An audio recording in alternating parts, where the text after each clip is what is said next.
Thank you. What a wonderful fellowship this is. Somebody's always got your back. Good morning, everyone. To those of you who are here in our sanctuary and those of you live streaming online, good morning and welcome to the Unitarian Universalist Fellowship at Stony Brook. My name is Laura Lesh, and I am your worship associate today with our service leader, Reverend David Tarbell. Our minister, Margie Allen, will be back up here next week to begin her final month of worship with us before her retirement begins. Our Director of Religious Education is Deb Little, and she is available to answer any questions you may have about our program for children and youth. Well, here we are, halfway through Memorial Day weekend, the traditional start of the summer season. But the horrific school shooting in Uvalde, Texas in the past week, and the racist supermarket shooting upstate in Buffalo only 1 week before, makes it hard to feel like partying. Many of us are feeling disheartened, dispirited, maybe even depressed, plus a few other D words I dare not use from the pulpit. I wish I had something to offer that would make everyone feel better. There's so much to say, and yet there are no words. But during a discussion group I attended during this past week with Margie and our community minister, Linda Anderson, Linda reminded us of a pearl of wisdom we had learned in the Jubilee training we had attended last winter that I will share with all of you. That when feeling overwhelmed by disasters or injustices going on around us, and frustrated not knowing what to do to bring about change, it can help to consider when issues that matter and what we can control, and focus our attention and energy in that area where the two intersect. You'd be surprised what you can come up with. I find it most helpful to reframe things in that light. I'm just so grateful for this faith community where we can all come together at such times as we search for meaning and hope. If you are here with us for the first time today, or if you're just visiting, I want to extend to you a special welcome. We're delighted to have you with us, and we look forward to getting to know you. Please join us following the service outside on the deck for coffee and conversation for those of you here in the sanctuary, or for a small group chat for those of you online. There you will easily find folks who can give you more information about our congregation and answer any questions you may have. To join a small group chat online, leave the YouTube link and click on the small group chat link on our website, UUFSB.org, or use the link posted now in the chat. Unitarian Universalism has no theologic creed you must accept to belong here. We are a community of seekers, united by our 7 principles and guided by our 6 sources, which you can see on the back of your order of service and learn about on our website at UUFSB.org or on our denominational website at UUA.org. Our services vary in content and style each week, so please plan to return for several to get a true sense of who we are as a community of faith. We hope you will find here inspiration for your mind, comfort for your heart, and nourishment for your soul. I do have some important announcements this morning.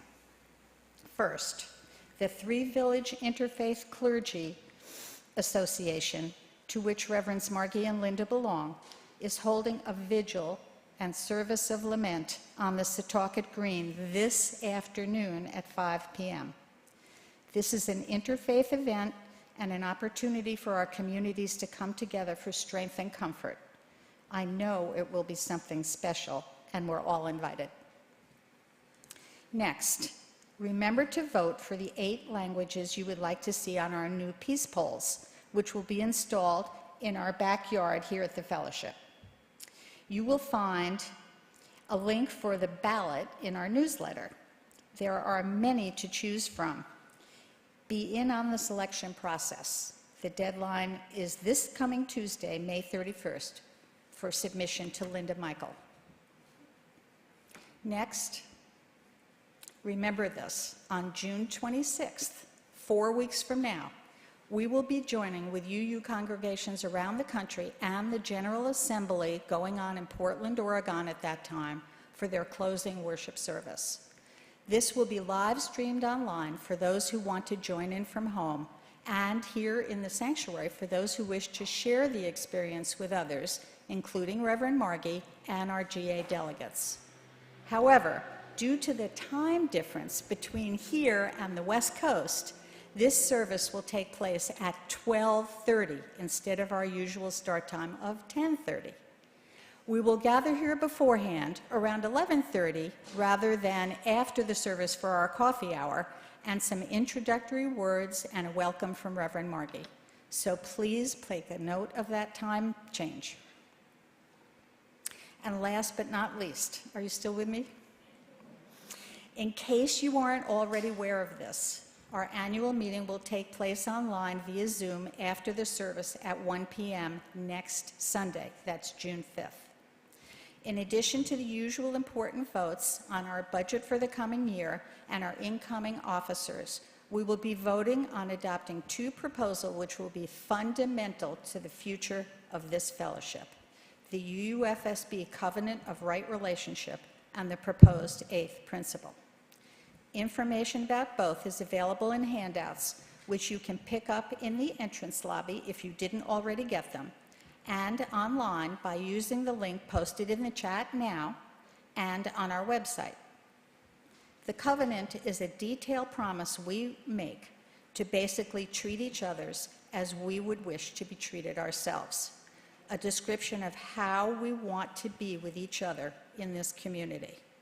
With this in place, we will have a reference for others seeking a spiritual home to understand what to expect from us, and a foundation on which we can develop long overdue policies, including one on conflict resolution.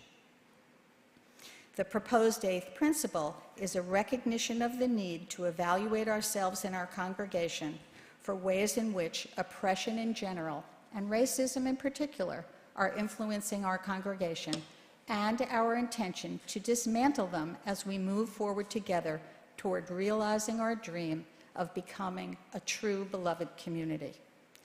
To be clear, our UU principles come from the UUA bylaws as decided by votes of the General Assembly. We cannot and will not be changing or adding to them by our vote. But if we vote to adopt the proposed eighth principle, we will be accepting its call to action in our congregational life. We will be explicitly identifying ourselves as anti-racist and anti-oppression, which is implied by our 7 principles. And we will be joining with the other 5 UU congregations from Long Island and the approximately 200 now from around the country who have already adopted it as well, and in addition, the grassroots movement in Unitarian Universalism, where it originated, to widen our circle.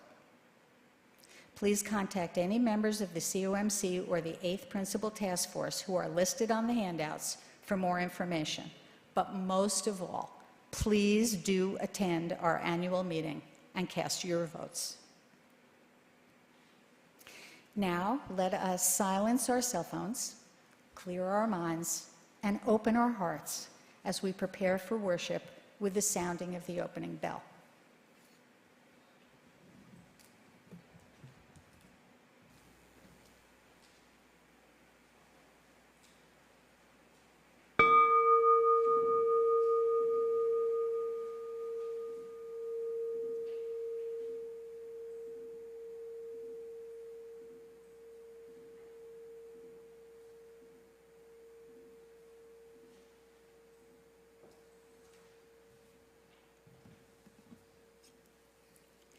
Matt Anderson will come up and light our chalice this morning as I read these words from Anastasia Barash.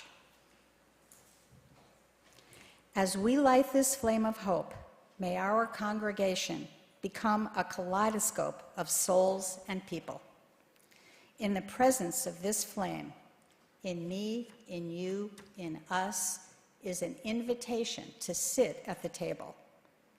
May we tend our soul fire through these challenging and trying times to open the hearts and minds of all who enter our doors.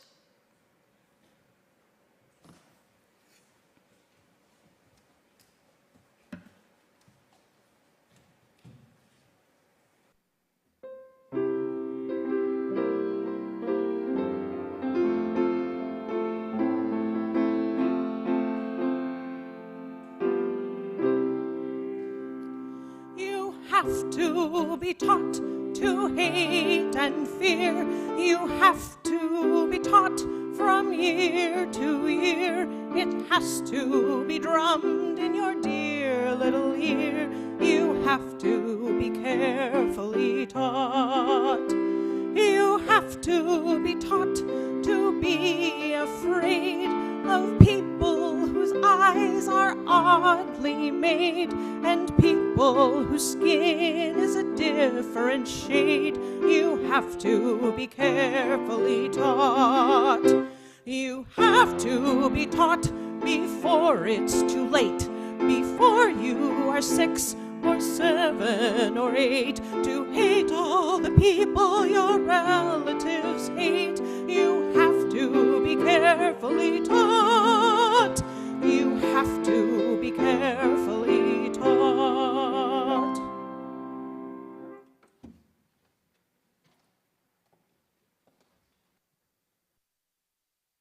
Thank you, Maureen and John, for that classic musical message. It's my pleasure to introduce you to our service leader this morning, the Reverend David Tarbell. Dave has been in our pulpit many times, but for those of you who don't know him, let me just say that Dave is a real Renaissance man. He grew up in the Berkshire Mountains, was raised in a Northern Baptist family, and was first exposed to Unitarianism while in high school. He studied physics as well as philosophy at RPI in Troy, New York, and then spent most of his career as a systems engineer at Grumman Aerospace here on Long Island, where he worked for over 40 years applying his knowledge of physics, designing defense and guidance systems still in use today. But also during that time, he did graduate work in philosophy at the New School for Social Research in Manhattan, and then an independent study program through the Unitarian Universalist Association, which we refer to as the UUA, to become an ordained UU minister.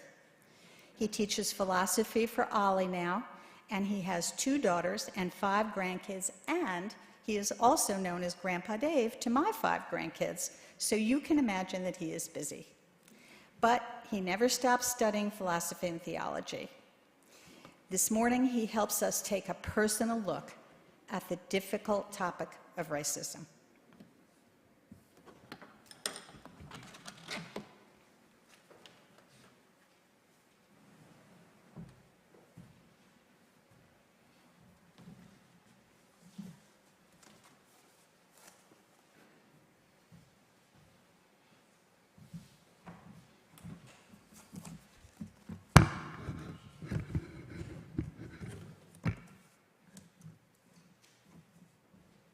Before I launch into my opening words, I feel a need to acknowledge the pain we all experience due to the awful events of the last few weeks. It's hard to grasp how someone could plan to shoot up an elementary school, nor can we understand how someone could choose to drive over 200 miles to shoot people at a supermarket in a neighborhood of color. These and other recent events make us feel that something has gone basically wrong in our world. I can only hope that our shared grief can help us to cope with this strange world, even if there is no way to truly understand. Thank you. My original plan for these opening words was that I was going to start talking about our social imaginary, and then Laura pointed out that no one would know what I was talking about, so let me try to clarify. The term social imaginary is used by the Canadian philosopher Charles Taylor. He says, by social imaginary, I mean something much broader and deeper than the intellectual schemes people may entertain when they think about social reality. I'm thinking about the ways people imagine their social existence, how things fit together, how they fit together with others, how things go on between them and their fellows, their expectations that are normally met, and the deeper normative expectations that lie underneath. It is something often unexpressed in words, but carried in images, stories, and legends. It is that common understanding, not expressed theoretically, that makes common practice possible. Professor Taylor is talking about that material which is not part of our conscious awareness usually, but which seems to affect how we react. This is the array of implicit expectations and working beliefs that support the normal functioning of people in society. It may be related to some ideas coming from social theory, but for most of this, that is not really relevant. All of us, whether or not we engage in abstract thought on the subject, react to the world in ways that are quite independent of any reflective thinking. We sometimes stop and reflect and bring up more thoughtful reactions, but in the meantime, we react in ways that would seem to imply much that is not present in our conscious, explicit thought. To put that another way, if we try to explain our ordinary behavior, we might say we are acting as if we believe certain things about the world that we may not ever put into words, but we do act as if we held those beliefs. Whatever the actual nature of our beliefs and conscious thought, we typically act as if we held such beliefs, and Taylor is talking about just that. We live in and were raised in a culture with a strong racist history. We have all been affected by that culture, and on reflection, some of our reactions will seem to carry racist implications. On examination, we may recognize racist elements in some of the patterns we carry from our culture, but we're not frequently not aware of this, at least not in a conscious way.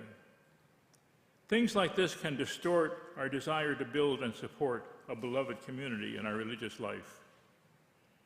It may help if we can see where such distortions arise. And that's what I hope to address in my message this morning. I hope it will be of some help.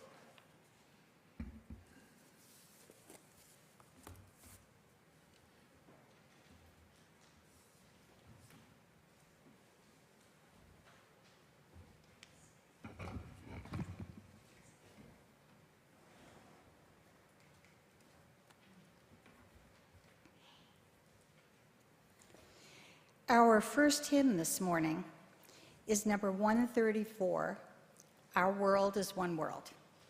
This hymn is a reminder that we are all connected and our optimism matters, perhaps right now more than ever. For those of you here in the sanctuary, please sing through your masks. For those of you online, you can sing out loud and clear. So please rise, embody your spirit, and join in.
Let us take a moment and pause this Sunday before Memorial Day for one of the great sorrows that we collectively share, the sorrow of those individuals who have lost their lives in war.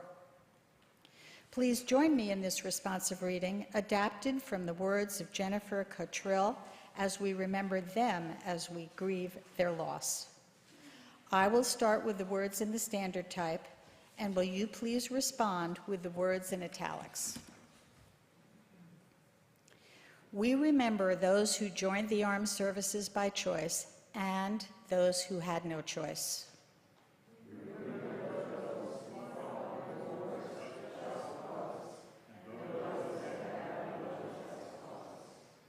We remember those who sacrificed their lives for wars they believed in and those who sacrificed their lives for wars they did not.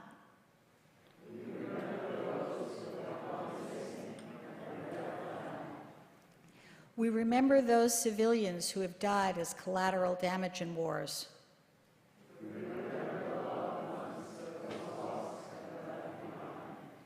We pray for world leaders that they make wise choices that prevent wars. We pray for those around the world who are suffering for their righteous war. We pray for the peacemakers who strive for the end to so many conflicts around the world. We remember. And we pray for peace. Amen.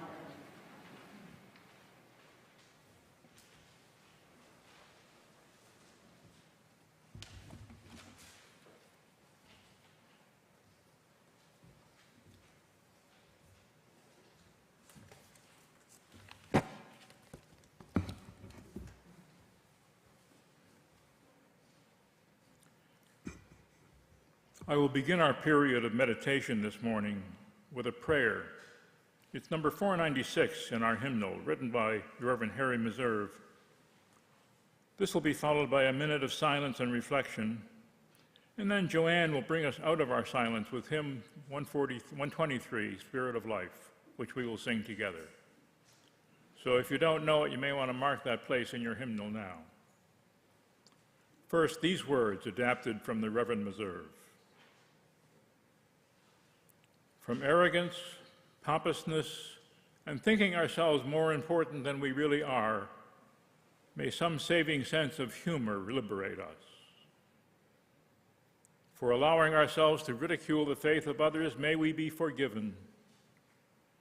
For making war and calling it peace, special privilege in calling it justice, indifference in calling it tolerance, pollution and calling it progress, may we be cured. For telling ourselves and others that evil is inevitable while good is impossible, may we stand corrected. God of our mixed up, tragic, aspiring, and doubting lives, help us to be as good as in our hearts we have always wanted to be. Now a moment of silent meditation.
It is our spiritual practice of generosity to take a collection at each service for which we share with a local organization working for social justice. Today ends our collection for this month's Share the Plate recipient, chosen by our children and youth, the Sweet Briar Nature Center, a not-for-profit organization located in Smithtown. Through education and by example, the Sweet Briar Nature Center encourages appreciation, respect for, and responsible decision-making regarding the unique wildlife and ecosystems found on Long Island. It is located on 54 acres of garden, woodland, field, and wetland habitats on the Nessequag River. It is home to hundreds of species of plants and animals. The mission of the organization is twofold: to provide natural science education services for people of all ages, and to provide native wildlife rehabilitation services. The last time I was there to bring in an injured squirrel and a wayward box turtle, I saw 2 foxes, an owl, an osprey, a merlin, and a red-tailed hawk, in addition to many other birds and animals which were receiving medical attention and recuperating for release back into the wild. This is a very special place, and if you haven't been there, I would encourage you to visit. Please support this local organization, which is so engaged in caring for our earthly ecosystems and teaching, and helping others to do the same. After all, we're all connected, right?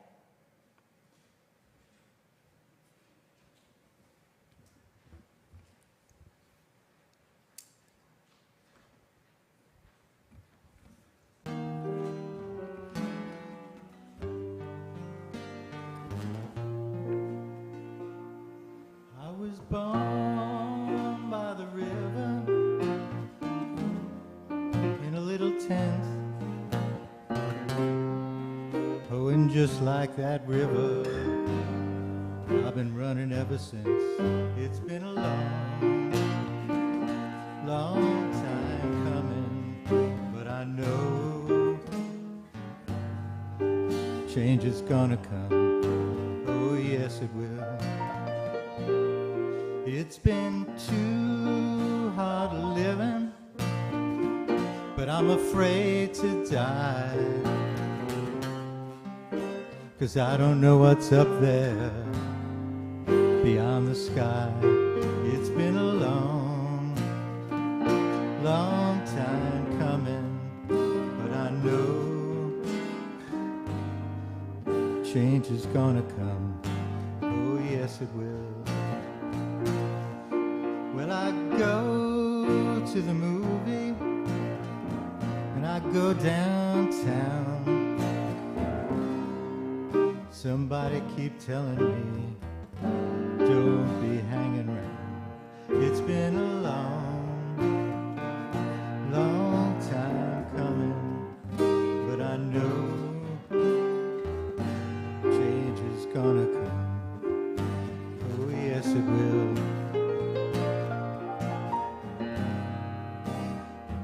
Then I go to my brother and I say, brother, help me please. But he just winds up knocking me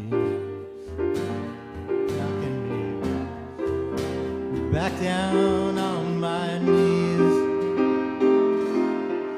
There have been times when I thought couldn't last for long. Now I think I'm able to carry on. It's been a long, long time coming, but I know change is gonna come. Oh, yes, it will.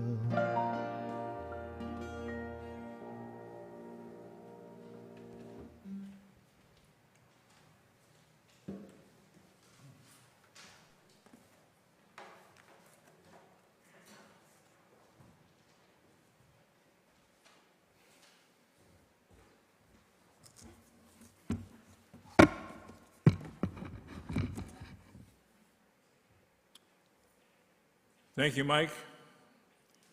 It has been a long time, but I have to believe there is change possible. At one of the Sunday services that I attended while I was down in Florida this winter, the minister at the Treasure Coast UU congregation, the Reverend Bob McDonald, focused on a very important idea, the idea of compassion. And that's one of the elements I'm going to try to build on this morning. The focus on compassion comes originally from the research and writings of Karen Armstrong. She pointed out that one of the key elements in the history of human culture is that almost all human religions seem to discover at around the same time, probably expressed in different terms, but about 2,000 years ago, they all seemed to discover that the element of compassion was key in their religion. Compassion for our fellow humans. Recently, a panel of modern religious leaders met to talk about what is important to each of them. And they agreed that compassion is the most important common element in almost every religion. That original development in human religions came many years ago. It was, I believe, a key point in the evolution of human culture, and it remains a fundamental value. At this point, that idea of compassion for our fellow humans is, I think, part of what makes us human in the positive sense of that word. It's the violation of that value that's been going on in Ukraine and the recent mass shooting events that gives many of us the feeling that something has gone deeply wrong. We would all like to find our way to compassion for our fellow humans, but all too often, sometimes in ways we do not at first recognize, we fail in that attempt. That failure can come in many ways, but one element that is peculiar to our American culture and its history is the element of unconscious racism. There are times when we see nothing racist in what we have said or done, and yet people of color tell us that they have experienced our action or words as racist. If that is what they experience, we need to pay attention. That is where the unconscious part shows up in the social imaginary that Taylor described. I'm going to talk about that some more. Each of us, as we look around, we see a world.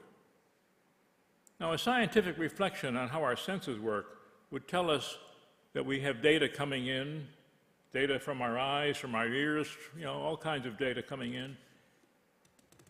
And yet that's all disconnected and confused in many ways. It seems that our nervous system, including our brain and the pathways that carry data to a brain, puts together stuff in such a way that when we look around, we see a world. And this happens without any conscious effort on our part. The world is just there, all around us. And yet sometimes we get it wrong. And I think the fact we sometimes get it wrong tells us a lot about what's going on. One day, back a while, I was walking through the mall, and I saw an old friend, John Williams, walking the opposite way towards me, and I was about to say, hello, hi, John. And then I realized it wasn't John. It was someone I didn't recognize, a perfect stranger. Now, just a moment before, I was sure that I was looking at John, and then it wasn't John after all. How does that happen to us? And those things do happen to us. I might say that the data coming from my eyes looked a lot like John, but that wasn't really it. It wasn't that I looked at a collection of data and decided that it looked like John. I just thought I saw him. In fact, there was no thought step involved. I saw John, and then all of a sudden it changed, and it wasn't him after all. Things like that can confuse us. A few years ago, I decided to take up painting as a hobby. I got some paints, brushes, and a canvas, and I thought I would just paint what I saw. But when I tried to do that, I discovered that it wasn't so difficult, it wasn't so easy. I wasn't so clear about what I really saw. Trying to put something down on canvas that was just what I saw was very difficult. I didn't really know exactly what I saw. That was confusing. How does that happen? We are usually not aware of just what it is our eyes are giving us, or the rest of our senses. We are aware of seeing a world of things and scenes. Narrowing that down to just what is there in the original sense data is tricky. We think we are seeing a world. But in order to see a world, we have to add a whole lot of interpretation to what our sense data is giving us. We do add that interpretation somehow, but it seems to happen automatically in a preconscious way. We're willing to put a lot of trust in the data that comes from our senses, but that added interpretation is always open to question. And that's a big part of what we are seeing all the time. When we think about how our whole sense system works, it's clear that the raw data coming from our senses does not give us anywhere near all of the world we seem to be experiencing. All of our lives, we have been learning how to interpret what we are seeing, hearing, and touching. We learn from experience and from the people around us. That pattern of interpretation has built up slowly over years of experience. Most of our everyday experience is a joint product of the sense experience plus a lot of added interpretation. And that works all very well for learning to recognize doorknobs and dinner plates and the like. But there is more to the world than stuff like that. There is something that the philosopher John Searle calls social reality, and that includes values and meanings. We are meeting here this morning in our UU Fellowship building. On one hand, this is a building with a space that we use for Sunday services, but it's not just a room and a building. This physical place has meaning for us. We do not feel the same here as we would in many other physical spaces. The reality we react to includes values and meanings. And we learn to recognize that social world the same way we learn to recognize light bulbs and step stools. We learn from a combination of personal experience and input from those around us. And most of the time, we don't give a whole lot of thought to just what is happening and what we are learning. It just gets absorbed into that background, which is always a part of how we experience our reality. And that means if the culture we grow up in tends to tell us that red raspberries are sweeter than green ones, we absorb that bit of information without necessarily testing it ourselves. And if that culture also tells us that darker-skinned people are less trustworthy than lighter-skinned people, we absorb that bit of information just as we absorb the idea of redder raspberries being sweeter. And that's not the kind of thing where we see berries that are deeper red and conclude they are sweeter. They just look sweeter after we've learned that kind of thing. The same applies to how we see different people. We don't see darker skin and decide that person must be less trustworthy. We get an impression of less trustworthiness, and it's not at all clear where that comes from and if it should really apply in that particular situation. If we actually stop and think about it, we may think that idea is silly. But the idea, or rather the feeling, can be there in that background we live with when we don't stop to think about it, especially when we meet someone new and do not yet have much experience to go on. Now, of course, the trouble is that that same culture that tells us that raspberries are ripe when they are red also tells us that blackberries look like raspberries and blackberries are black when they are ripe. That's confusing. There's an element in there where if we know or think we know what we're looking at, it changes how we interpret what we see. If we see darker-skinned people, it depends on who we think we're looking at, exactly how we interpret that. This world we live in is complex, and what we experience is never just what is there in front of our senses.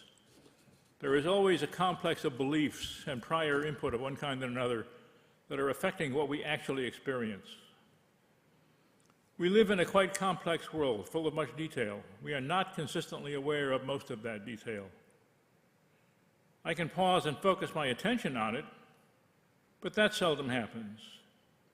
And if something happens that I have to act in a certain way or respond quickly, then I'm responding based on experiences and feelings that are there from the past, which I'm not probably reflecting on at the moment.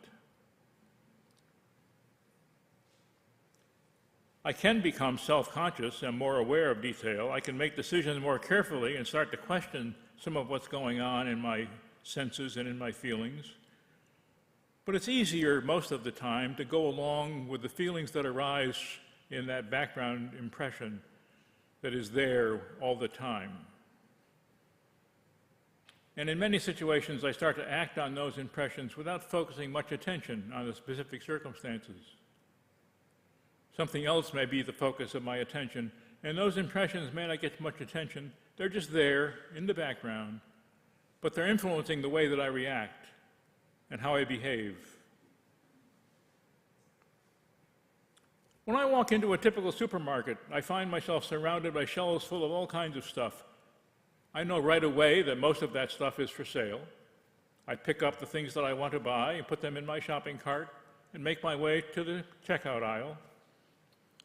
When it's my turn, I put my stuff on the counter, and the clerk goes through the stuff and puts some identification into the cash register, and the price shows up, and when it's all done, I look at the total and pay for my stuff and walk out.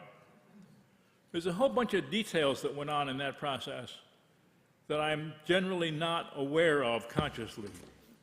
There's a background knowledge of how to function, and it works, and I'm able to do it. But there are other cultures in the world that work differently, and I'm just not aware of how the differences would be most of the time. In some cultures, I would be expected to haggle over the price of each item. But in our present culture, if I tried to interrupt the flow of the process and haggled over individual prices, I'd be seen as totally out of line. We don't do that. And yet in some cultures, you would do that automatically. I sort of remember vaguely how grocery shopping used to work when I was a little kid. My mother walked into the grocery store and walked up to the counter and talked to the clerk and told the clerk what she wanted, and the clerk turned around and picked stuff off the shelf from behind him. There was none of this stuff we have in modern supermarkets of going up and down the aisle. It was a totally different process.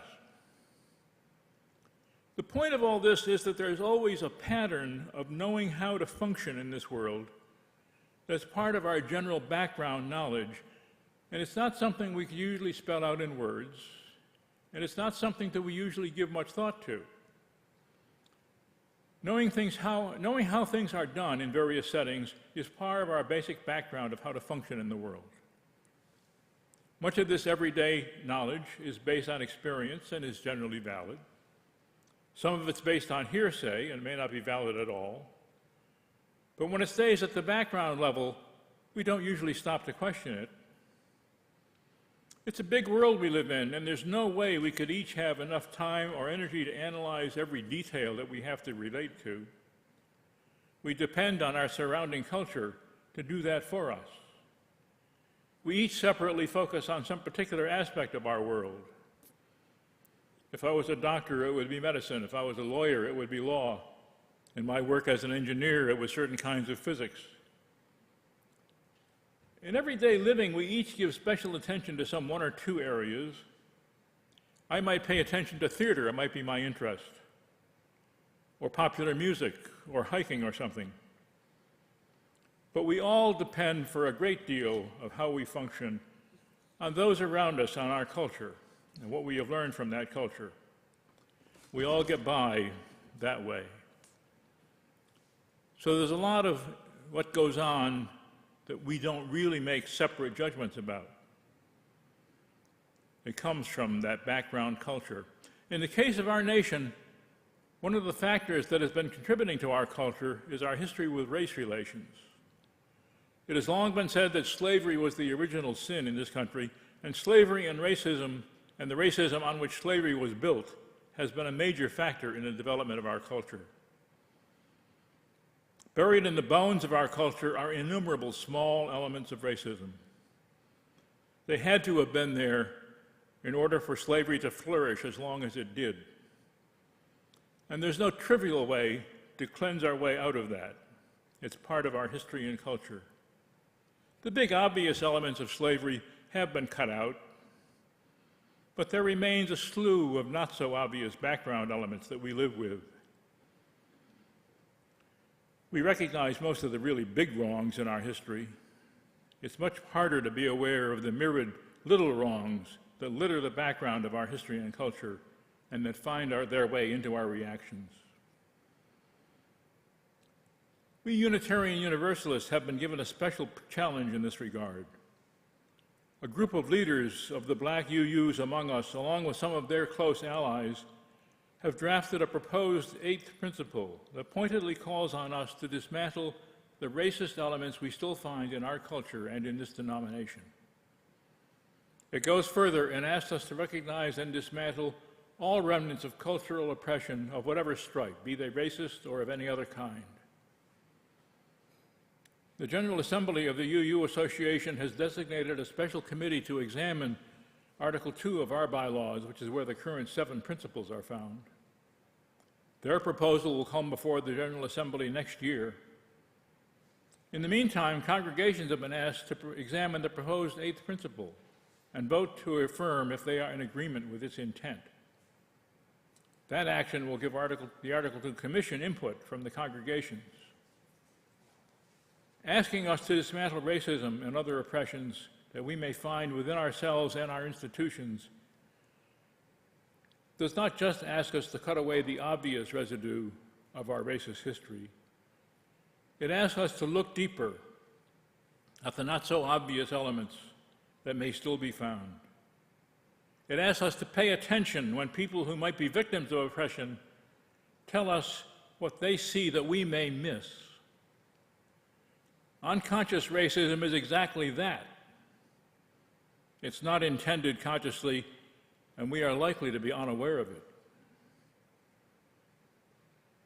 Whether you vote to affirm that new proposal or not, giving focused attention to the intent of the proposed 8th principle will help us to look at the elements of our culture that would keep us from building the beloved community.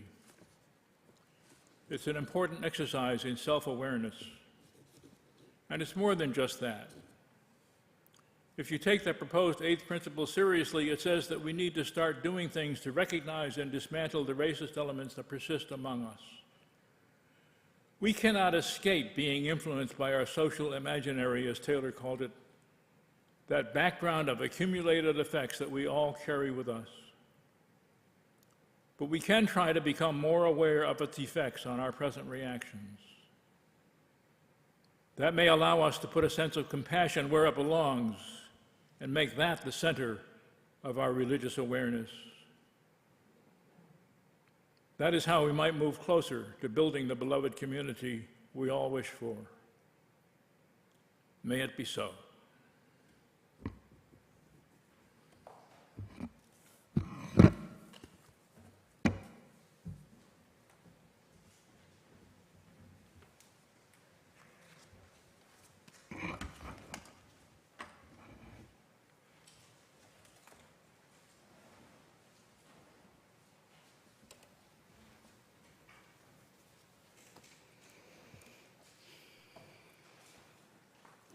So, let's all rise in spirit and body and join together singing this favorite UU hymn, number 159, This Is My Song. The famous tune by Finnish composer Jean Sibelius reaches something deep in our souls, and the lyrics by Lloyd Stone reaches something deep in our hearts, the call for peace, the call of humanity. Think of these words as our first principle on the national and global level.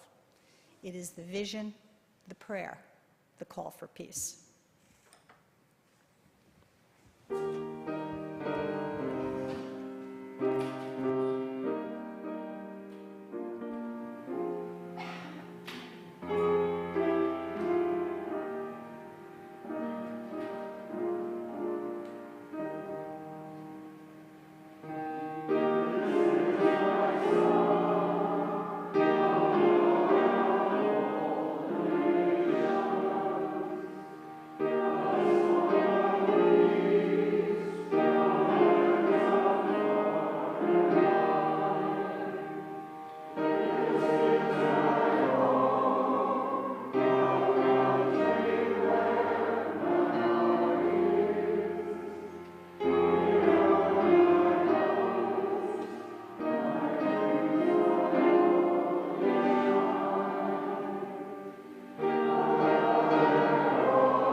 For my closing words today, I've chosen one of my favorite readings.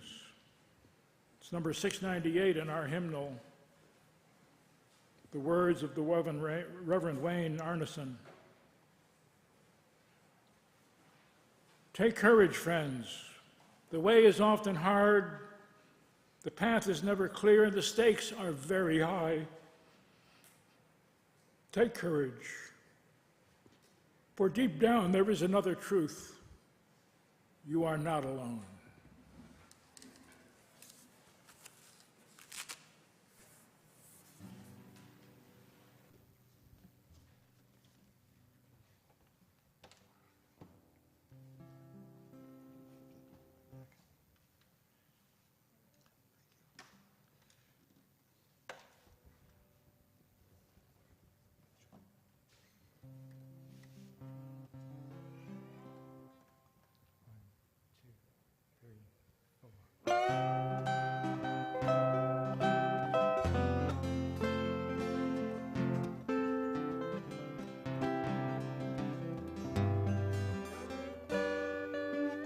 You who are on the road must have a code that you can live by, and so become yourself, because the past is just a goodbye. Teach your children well. Their father's hell did slowly go by, and feed them on your dreams, the one they picked, the one you'll know by. Don't you ever ask them why. If they told you, you would cry. So just look at them and sigh, and know they love you. And you hear tender ears, you can know the fears, you see that your elders must be free, and so please help them with your youth. They seek the truth before they can die. Teach your parents well. The children's hell will slowly go by, and feed them on your dreams, the one they picked, the one you'll know by. Don't you ever ask them why. If they told you, you will cry. So just look at them and sigh, and know they love you.